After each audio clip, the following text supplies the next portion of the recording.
During dinner, my father asked me, "Is your allowance enough?" I replied, "I've never received one." That evening, my mother stayed silent. He had no idea. My name is Logan. I'm 19 years old, and I've just begun medical school in New York. I come from Texas. My parents live in Dallas, where my father works as a surgeon in a university hospital, and my mother takes care of the household. After graduating from high school, I moved to New York 4 months ago to live on my own. I worked hard to gain admission to medical school in July, inspired by my father. But I haven't been able to experience university life the way others do. I wanted to make friends, join clubs, and enjoy myself, but money has been a constant struggle. My parents pay for tuition, but every other expense is my responsibility. Alongside attending classes, I've taken on jobs as a tutor, an event assistant, and a bartender. Even so, I find it difficult to cover rent and basic living costs. I frequently switch jobs to fit my schedule and usually work on weekends. It's been draining both mentally and physically. I go to class exhausted, and when I return home late, I barely have the energy to study. I'm concerned because I'm falling behind in my courses and might have to repeat the year. If this situation continues, I won't be able to focus on my studies, which should be my main priority. Feeling anxious and desperate, I called my mother to ask for financial help, even a small amount. My father is rarely at home due to his demanding schedule, so my mother handles the finances, even though my father earns a good income. She told me they had no extra money and that paying my tuition was already a burden, so they couldn't send anything more. After hearing this, I felt trapped. That night, when I returned to my apartment, I lay there staring at the ceiling for hours. The place was tiny, almost just a studio with a private bathroom in Queens. It wasn't what I had imagined when I dreamed about my university life in New York, but it was all I could afford. The walls were stained with moisture, and some evenings I had to put containers out to catch water dripping from the ceiling. The refrigerator made a strange noise that sometimes woke me up. Many of my classmates lived in modern dorms or shared apartments in better neighborhoods. I had been invited several times to beginning-of-year parties, but I always had to decline because they conflicted with my work schedule. Sometimes I made excuses because I didn't want to admit the truth. I didn't even have enough money to buy a few beers to contribute. The reality of my life clashed sharply with what I had expected. Growing up in Dallas, my father always emphasized the importance of medical education. He would tell me stories about his university years, describing them as the best time of his life, how he met my mother at a fraternity party, how he built friendships that lasted to this day, and how he learned as much from classmates as from professors. University shapes you as a person, Logan, he used to say. That's where you discover yourself and decide who you want to become. But now, I questioned how I could discover myself when I barely had time to rest.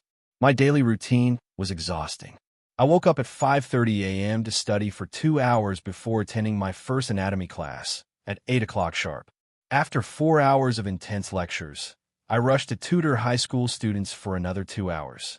Then I went back to the university for afternoon classes, which often ended at 6:30 p.m. Several days a week, I worked as an assistant in the biology lab until 9 p.m., organizing materials and cleaning equipment. On Thursdays, Fridays, and throughout the entire weekend, I worked as a bartender at a bar nearby, Times Square, getting home around 3 o'clock in the morning. There were days when I didn't even have time to eat. My lunch was made up of energy bars I kept in my backpack, and my dinner was whatever discounted food I could find at the 24-hour supermarket near my apartment. Occasionally, when tips were good, I treated myself to a hamburger from a fast food place on my way home. Money had never been a problem in my family. We weren't wealthy, but we lived comfortably in a residential neighborhood in Dallas. My father worked long hours, but he was well paid. I never lacked anything material. I had my own car at 16. I went to summer camps. We traveled to tourist destinations during holidays. But now, for the first time in my life, I understood what it meant to count every penny. The first time I saw the cost of university textbooks, I nearly fainted. I had to buy used editions that were over 10 years old because new ones were simply unaffordable. I relied on sharing notes with classmates who could afford the latest materials. My mother had always managed the family finances. She paid the bills and made sure everything ran smoothly. My father barely knew the cost of everyday things. I realized he probably had no idea what it truly cost to live alone in New York. Many of my friends who live independently receive financial help from their parents, and I can't help but feel envious. Still, I chose to keep working. When midterm exams arrived, I hadn't studied enough, and, as expected, I had to take makeup exams. Those exams were a disaster. I barely slept the entire week before them, trying to memorize everything I hadn't managed to learn during the semester. I drank so much coffee that my hands started shaking. On the day of the biochemistry exam, I almost fell asleep over my paper. My mind felt clouded, and the questions seemed like they were written in another language. I left the room knowing I had failed. I sat on a bench on campus, and for the first time since arriving in New York, I cried. They weren't tears of sadness, but of frustration. I had worked so hard to get here. I had dreamed of becoming a doctor since I was a child, and now everything seemed to be falling apart before my eyes. That day, I missed my shift at the laboratory. I didn't have the strength to pretend everything was fine. Instead, I walked through Central Park, watching families strolling, couples laughing, and students resting under trees with their books. I wondered if I would ever experience that sense of peace, that normality that felt so far away. While I was standing by the pond, my phone rang. It was my lab supervisor. "Logan, where are you? I've been waiting for you for an hour." "I'm sorry. I don't feel well," I replied, not entirely lying. "Listen, I know exams are a difficult time, but I need you to be responsible. If you can't commit to this job, I'll have to replace you. I understand. It won't happen again." But I knew those were empty words. Something had to change. I couldn't keep living like this. I finished my exams in early August, and then the summer break began. I decided to work as much as possible during that time to save every dollar I could. Summer in New York was suffocating. The heat bounced off the buildings, turning the city into a concrete oven. My apartment didn't have air conditioning, only an old fan that pushed hot air around. I slept with a damp towel over my body to cope with the heat. But the heat was the least of my problems. I had found an additional job at a cafe that opened at 6 o'clock in the morning. Now my routine included 4 hours there, followed by tutoring in the afternoon and bartending in the evening. Some days I worked 16 hours straight. The cafe owner, a Greek man named Nikos, often looked at me with concern. "Young man, you work too much. It's not healthy." "I need the money," I would reply while quickly clearing tables. "Can't your parents help you? They're already doing a lot by paying for my university." Nikos didn't push further, but sometimes he would set aside unsold cakes for me or prepare sandwiches for me to take home. Those small acts of kindness helped me keep going. One day, while serving coffee to a regular customer, an economics professor from Columbia University, I overheard a conversation that stayed with me. "The system is designed to break students," the professor said to his companion. "They're led to believe that higher education is the only path to success, yet they're burdened with debt they can't repay or forced to work themselves to exhaustion. What kind of society does this to its youth?" I thought about those words all day. Was I part of that system? Was I sacrificing my health, my well-being, my youth for a degree I might not even obtain if I kept living like this? After the break, I decided I needed to focus more on my studies, which meant reducing my work hours. But to do that, I would need to save more money, so I also had to cut down on daily expenses. I began making calculations and tracking every expense carefully. I realized that a large portion of my money was going toward public transportation. I decided to purchase a secondhand bicycle for $50. It was rusty, and the chain would slip off every few kilometers, but it allowed me to get around the city without spending money on the subway or buses. I also restructured my food budget. I stopped buying coffee outside, even though Nikos would always insist on giving me one whenever I stopped by the cafe, and I began cooking large batches of rice and beans that could last for several days. I bought a high-quality thermos so I could carry water instead of purchasing bottles. For meals, I relied on instant noodles, bread, and discounted prepackaged food. And whenever I needed to move around the city, I used my bicycle to avoid transportation costs. But the sacrifices weren't only financial. The hardest part was watching my social life disappear. The few friends I had made in class eventually stopped inviting me out after I declined so many times. I would see their stories on Instagram, rooftop parties overlooking the Manhattan skyline, dinners in trendy restaurants, weekend trips to the beaches of Long Island. Meanwhile, I spent my days off hand-washing my clothes to save on laundry or searching for discounts in neighborhood supermarkets. I felt more and more isolated. The loneliness in such a crowded city was both ironic and painful. I walked among crowds, yet felt invisible. I served drinks to people who laughed and celebrated while I struggled just to stay awake. One evening, as I was heading home after an especially exhausting shift, I paused on the Queensboro Bridge. The Manhattan skyline shimmered in front of me, like a postcard filled with promises and opportunities. I wondered how many people were living the same reality as me, struggling in silence, pretending everything was fine while falling apart inside. I had grown up in a financially comfortable family, so I had never worried about money before. I had never imagined I would experience this level of hardship. My mother called me every Sunday afternoon, but our conversations had become short and superficial. After that failed attempt to ask for help, I never brought up my financial situation again. I didn't want to worry her, or maybe I didn't want to confirm that they truly couldn't help me. "How are your classes going, son?" she would ask cheerfully. "Good, Mom. I'm learning a lot," I would reply, lying. "And have you made friends? Your father always says university friendships last a lifetime." "Yes, we're a very close group." Another lie. "I'm so happy, Logan. I knew you would adapt well. You've always been very independent." That word, independent, hurt more than anything. What I was experiencing wasn't independence. It felt like abandonment disguised as autonomy. After those calls, I always felt worse. The gap between the image I projected and the reality I lived kept growing wider. Since moving, everything had been chaotic. I stayed in touch through messages with a friend from back home, but seeing his photos of a carefree life only made me more aware of how different my reality was from that of other students at the same university.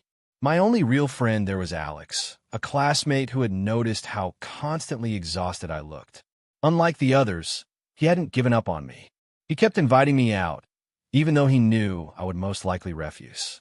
Alex came from a middle-class family in New Jersey.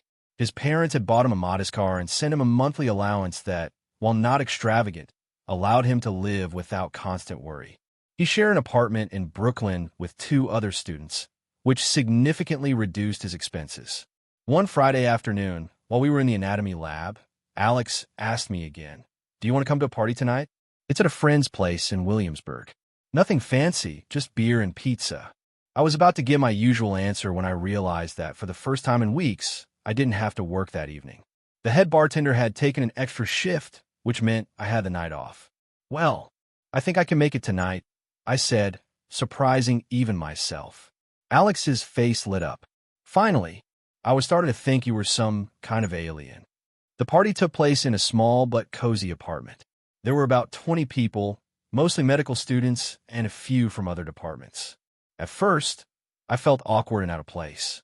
It had been so long since I'd socialized that I almost didn't remember how to act. But after having one beer, the only one I allowed myself that night, because of my budget, I began to relax.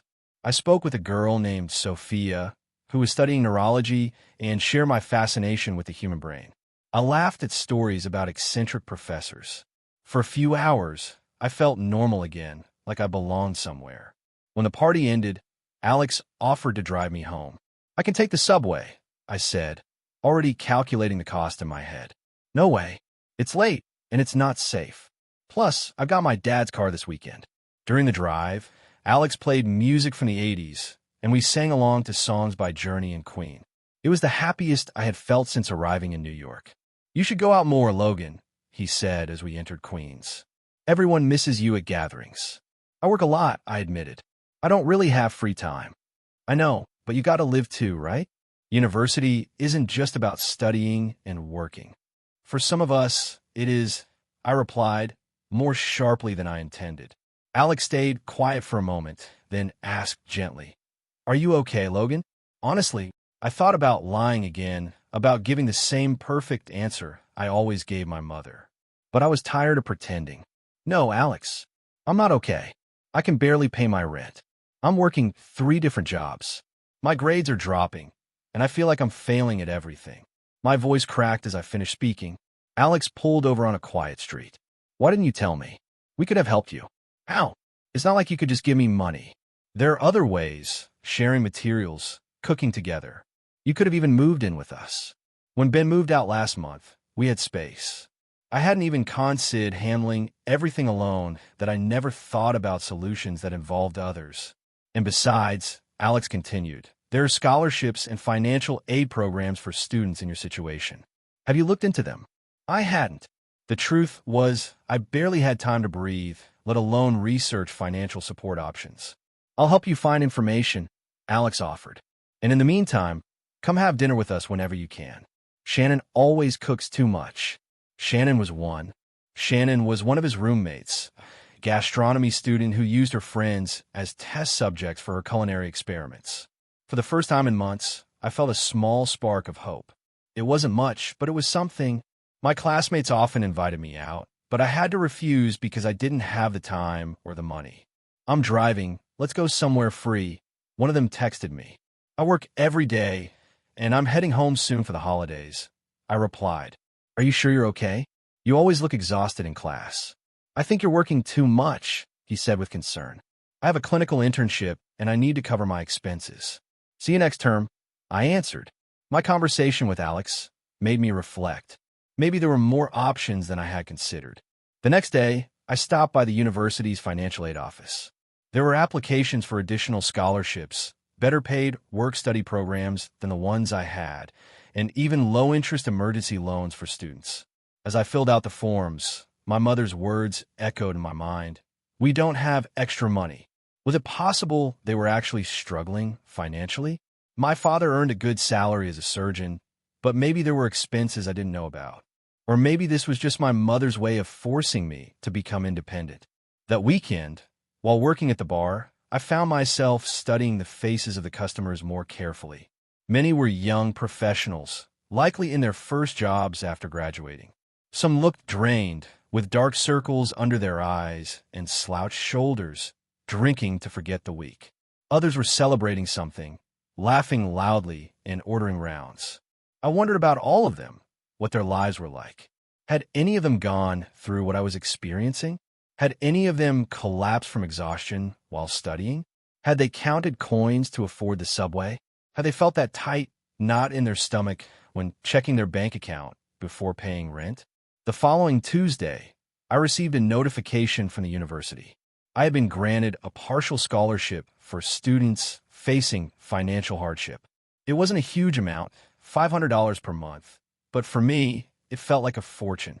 It meant I could quit one of my jobs, probably the cafe, and finally have a bit more time to study and rest. That night, I called my mother to share the news. That's wonderful, son. I knew you'd figure something out, she said, as if my struggle had always been part of some plan. Mom, can't you really help me with a little more? I asked directly. I'm not asking for much, just enough so I don't have to work 3 jobs. There was a long pause before she answered. Logan, your father doesn't know you're going through this. He thinks we've been sending you a monthly allowance. Her words hit me like ice water. What? But you told me there was no extra money. It's complicated. Then explain it, because I'm on the verge of collapsing here. She sighed deeply. Your father and I are going through a difficult time. He doesn't know it, but we're in debt. I made some investments that didn't work out. Investments? What kind? Mostly stocks. A friend recommended some companies that seemed promising, but we lost a lot of money. I couldn't believe what I was hearing. All these months, I had been struggling because of financial decisions I didn't even know about. How much did you lose? Almost all our savings. And I had to borrow money to cover some of the losses. And Dad didn't notice? He doesn't handle the finances, Logan. He trusts me. I didn't want to burden him with this. He already has enough stress at the hospital. I felt a mix of anger and confusion. My mother had hidden serious financial problems, not just from me, but from my father as well. Meanwhile, I had been sacrificing my health and education. Mom, this can't go on. We need to tell Dad. Please don't. I'm trying to fix it. I've sold some jewelry. I'm cutting expenses. This isn't fair to any of us. This isn't how a family should deal with problems.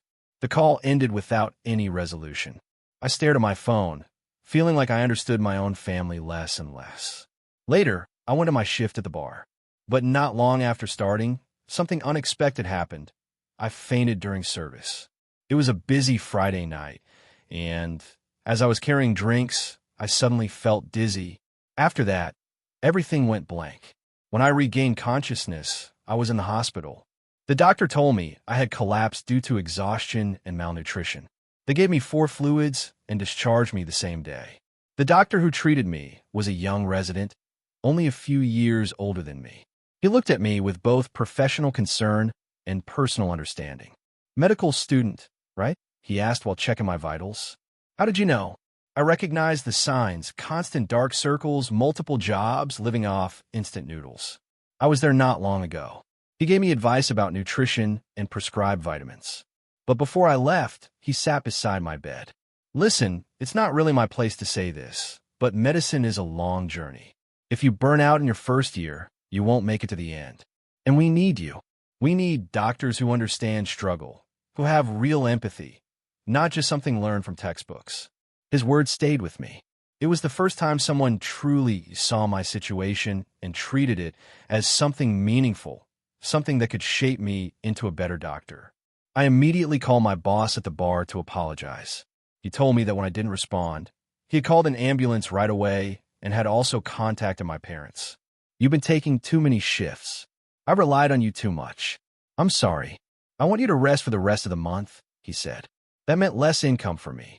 A few hours after I returned home from the hospital, my father called. His voice sounded tense and worried. "Logan, your boss from the bar just called me. Are you okay? Why didn't you tell me?" "I just got out, Dad. I didn't want to worry you." Exhaustion? Especially after what my mother had told me. "Dad, I've been working too much. 3 jobs on top of school. I don't have time to eat properly or sleep." 3 jobs? Why would he need 3 jobs? Because with just one, I can't cover rent and expenses. There was a long, confused silence. "But your mother and I send you a monthly allowance. That should cover your basic needs." My heart skipped a beat. My mother hadn't just lied to me. She had lied to him too. "Dad, I've never received any monthly allowance." The silence that followed was even heavier. Even longer and heavier. "I'm going to call your mother," he finally said, "and then I'll call you back." I ended the call, feeling both relief and anxiety. The truth was finally surfacing, but I had no idea what consequences it would bring to my family. As I took the subway home, I wondered if I should try to find more students for private tutoring. I felt completely lost. I was supposed to work at the bar the next day, but now I suddenly had time off. I decided to stay in bed and rest. The exhaustion hit me all at once when I got back to my apartment. My body, finally free from the adrenaline that had been keeping me going for months, completely shut down. I slept for nearly 14 hours straight, waking only to drink water or use the bathroom. By the time I got up, it was already night. I saw several missed calls from Alex and a message from my father. "I'm taking a flight to New York tomorrow. We need to talk face to face." I didn't know how to feel. Was he angry that I had exposed my mother's secret? Or was he worried about me? The thought of seeing him made me nervous, but at the same time, it brought a strange sense of relief. I wouldn't be alone anymore in all of this. I also noticed a message from my friend that had come in while I was asleep. I replied and explained everything that had happened. After hearing the whole story, he decided to come over. Alex showed up carrying several grocery bags. He didn't just bring ingredients for spaghetti. He also brought fruits, vegetables, milk, eggs, bread, and other essentials I hadn't had in my fridge for a long time. "You didn't have to do all this," I said, feeling both embarrassed and grateful. "Of course I did. That's what friends are for." While he cooked, I told him about my conversation with my father and everything I had learned about my family's financial situation. "It sounds like your mother might have a gambling problem," Alex said. He had studied psychology before switching to medicine. Those investments could actually be disguised bets. I hadn't considered that possibility before, but it made sense. Could that explain her urgency to keep everything secret? Her insistence that she was fixing the situation? "If that's the case, it's an illness, Logan," Alex continued while stirring the sauce. "It's not just bad decisions. It's a disorder that needs treatment. That perspective changed something in me. My anger toward my mother began to shift. If she was really dealing with a gambling addiction, then she needed help, not blame. But the problem was that my father didn't know any of this, and now he was on his way to New York, likely confused and upset. "When does your dad arrive?" Alex asked as he served the spaghetti onto chipped plates he had found in my kitchen. "Tomorrow afternoon." He said he took a direct flight from Dallas. "Do you want me to be here when he comes?" I thought about it. Alex was a good friend, and having him there would be comforting. But this was a family issue, something we needed to handle on our own. "Thanks, but I think I should talk to him alone." Alex nodded. "Okay, but call me if you need anything." Anything at all. As we ate the meal he had prepared with so much care, we talked about how expensive it was to live alone.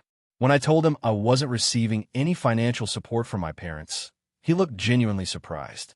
"So that's why you're working so much. But your dad's a doctor. Shouldn't he be helping you?" I asked my mom. She said tuition alone is already too much for them. "Really? But you're an only child, right?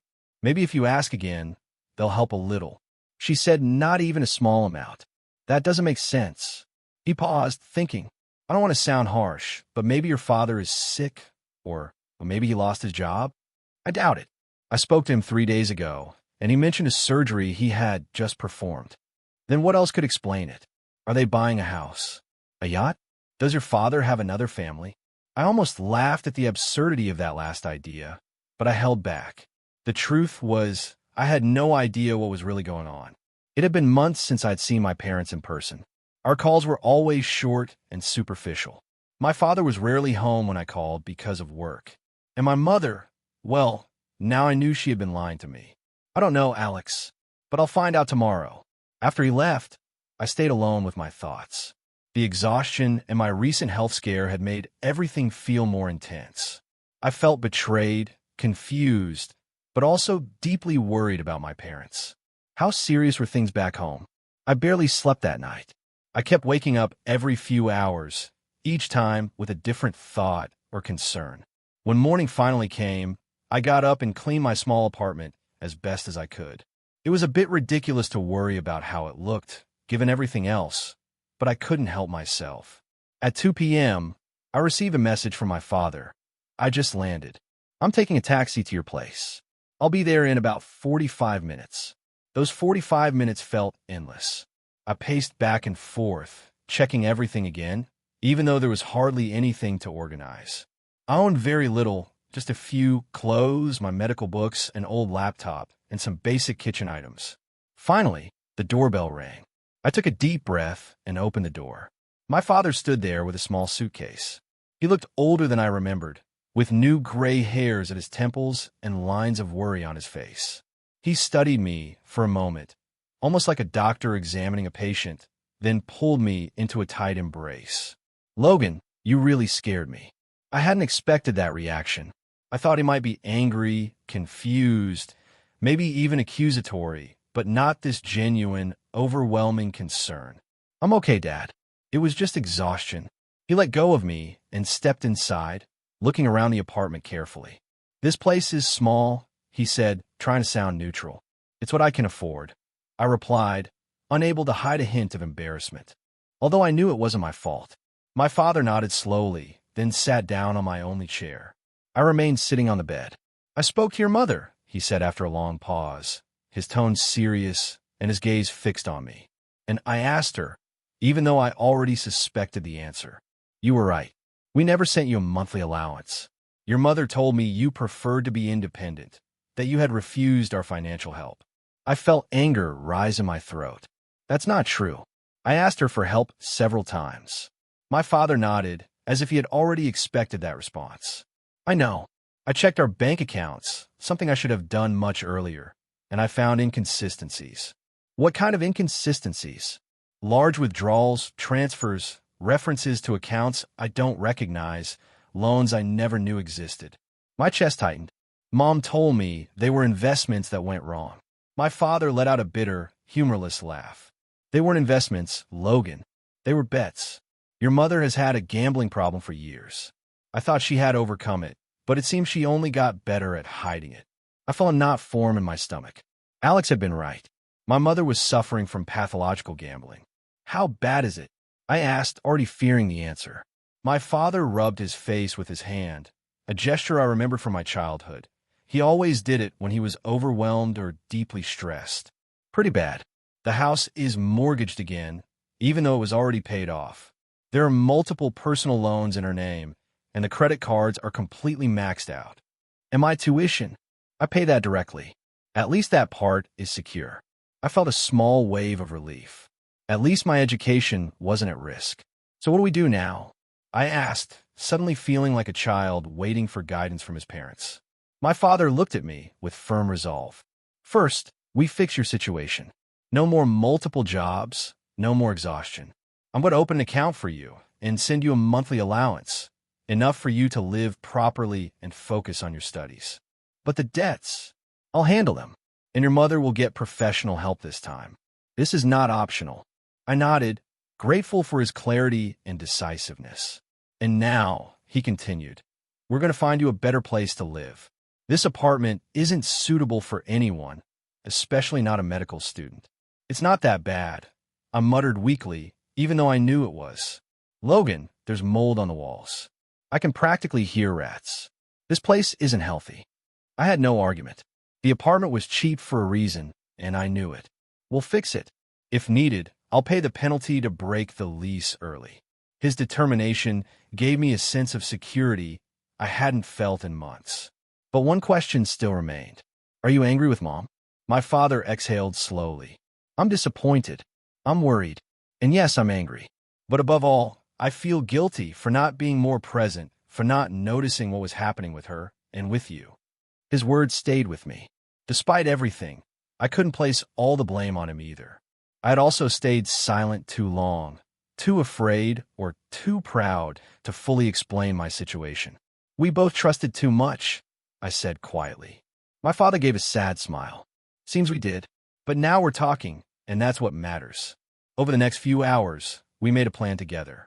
We would find a shared apartment near the university, preferably with other students to reduce costs. We would set up a proper monthly allowance so I could focus on my studies instead of survival. And we would communicate honestly and regularly. No more surface-level calls pretending everything was fine. We also discussed my mother. My father had already arranged an intervention with an addiction specialist once he returned to Dallas. It would be difficult, but necessary. That evening, we went out to a small Italian restaurant near my apartment. It was the first real restaurant meal I had had in months. You know, my father said while we ate, I went through hard times too when I was in medical school. Really? I always thought you had the perfect university experience. No one has a perfect experience, Logan. Everyone struggles in their own way. I worked as a morgue assistant to pay my expenses. I almost laughed. Definitely not as glamorous as being a bartender. My father chuckled.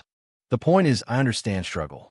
Why I don't understand is why you didn't ask me for help directly. I guess I want to prove I could do it on my own, I admitted. To be as strong and independent as you. He shook his head gently. Being a doctor isn't about suffering in silence. It's about knowing when to ask for help, so you can be strong enough to help others later. His words hit me deeply. In trying to prove my independence, I had forgotten one of the most important lessons in medicine. No one heals alone. The next day, we visited several shared apartments near campus. Eventually, we found one that felt right. A 3-bedroom apartment in Washington Heights, shared with 2 other medical students. The rent was reasonable, divided equally, and the place was clean and well-maintained. After signing the lease and paying the deposit, my father insisted on covering it. We went back to my old apartment to collect my belongings. It didn't take long. Everything I owned fit into 2 suitcases. Before leaving for the airport, my father hugged me tightly. I'm proud of you, Logan. Despite everything, you've shown resilience and determination that not everyone has. Thank you, Dad, and thank you for coming. I will always come when you need me. Just promise me next time you'll ask directly. I nodded, swallowing the lump in my throat. Say hi to Mom, I added, and tell her I support her. I understand she's sick and needs help. My father's eyes grew moist. I will. I love you, son. I love you too, Dad. After he left, I moved into my new room. It was small but clean, with a window overlooking a small park. My roommates, Javier and Mina, welcomed me warmly. They were both second-year medical students and understood the pressure immediately. That night, while unpacking my few belongings, I received a message from Alex. "How did it go with your dad? Are you okay?" I told him everything and sent a photo of my new room. "Looks good. Want you to come tomorrow and bring a welcome gift?" I smiled. "Sure, but this time I'm cooking." For the first time since arriving in New York, I felt something close to relief. It wouldn't be easy. My mother had a long recovery ahead, and I had academic time to catch up on. But I was no longer carrying it all alone. The following week, I quit my cafe and lab jobs, keeping only tutoring, which paid better and was less exhausting. With my father's monthly support, I could finally cover my basic needs without constant stress. I met with an academic advisor and built a recovery plan. I would need extra sessions and intense studying, but I could catch up without repeating the year. A month later, my mother called. Her voice sounded different, calmer, clearer, more grounded. "Logan, I'm in a recovery program," she said without hesitation. "I attend daily meetings, and I have a therapist." "Mom, how do you feel?" "Like I've finally woken up from a long nightmare. I'm ashamed of what I did. I regret everything you went through." "You don't have to apologize," I said softly. "I understand you were sick." "No, I do. I put you at risk with my lies and addiction. You didn't deserve that." We spoke for an hour, honestly, openly, something we hadn't shared in years. She explained how it had started as something small and harmless. That gradually turned into an uncontrollable obsession. Shame and fear pushed her deeper into it, and she began lying more frequently, building an entire web of deception that eventually trapped her completely. "Your father has been incredibly understanding," she told me. "He's reorganizing all our finances, paying off the debts, and still making time to come with me to therapy twice a week. Dad is a good man, the best," she added softly. "And you're like him, Logan. You have his strength and his compassion." Those words stayed with me. I had always admired my father, and hearing my mother say she saw parts of him in me filled me with a quiet pride I didn't expect. Over the following weeks, my life slowly began to change. I no longer arrived at class completely drained. I could finally focus during lectures and actively participate in discussions. I joined a study group with Alex and several other classmates, which not only improved my academic performance, but also strengthened my social connections. My new shared apartment turned out to be far better than I had imagined. Javier was an excellent cook, and we naturally took turns preparing meals. Mina organized Friday movie nights that quickly became a cherished routine. We watched everything from classic films to the latest superhero releases, laughing and commenting together late into the night. One day, while we were studying in the library, Alex asked, "Have you thought about what you're going to do during winter break?" "I guess I'll go back to Dallas and see my parents." "Why don't you invite them here instead? They could stay in a hotel downtown and explore the city. It might be good for your mom to have a change of environment." The idea immediately appealed to me. That evening, I called my father and suggested it.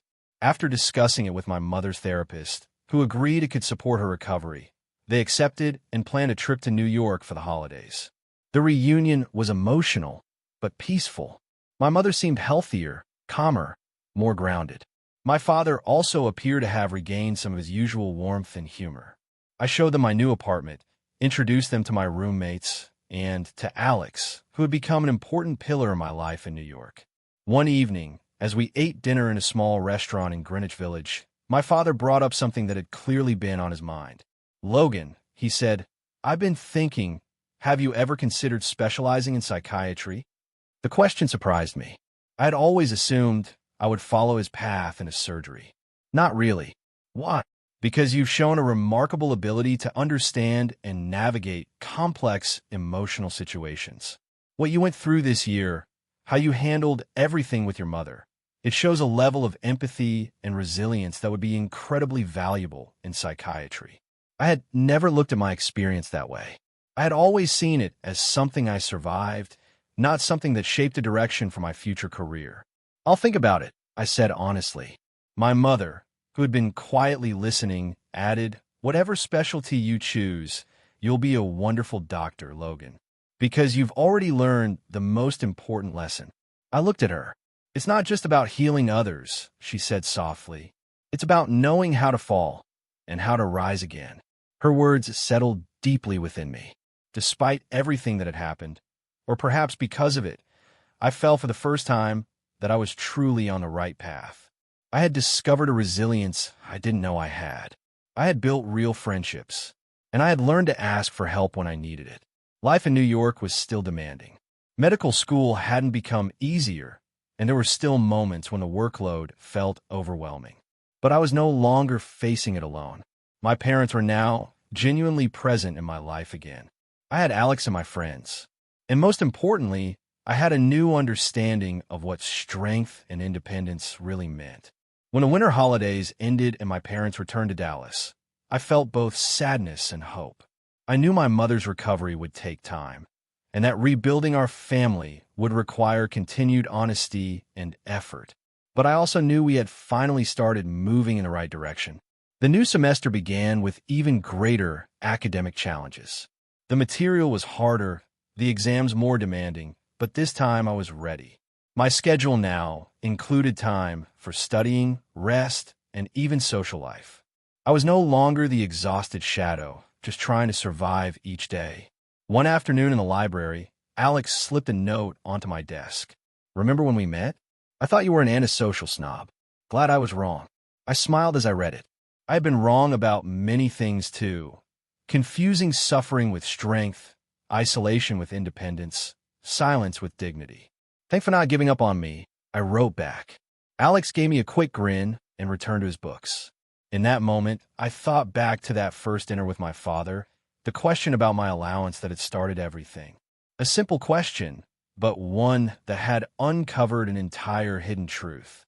Sometimes, honesty is painful, but it is also the first step toward healing. Now, as I prepared for another day at medical school, I understood that my path would not mirror my father's or anyone else's. It would be my own, shaped by its own struggles and victories. And that was enough, because in the end, growing up meant exactly that: finding your own direction, learning from your falls, and having the courage to reach out when you need support. And maybe one day, those lessons would allow me to become the kind of doctor who could truly understand others. Every morning, as sunlight filtered through my new room, I reminded myself that I had survived one of the hardest periods of my life. And if I had made it through that, then I could face whatever came next. As my mother had once said, I had learned how to fall and how to rise again. And perhaps that was the most valuable lesson of all.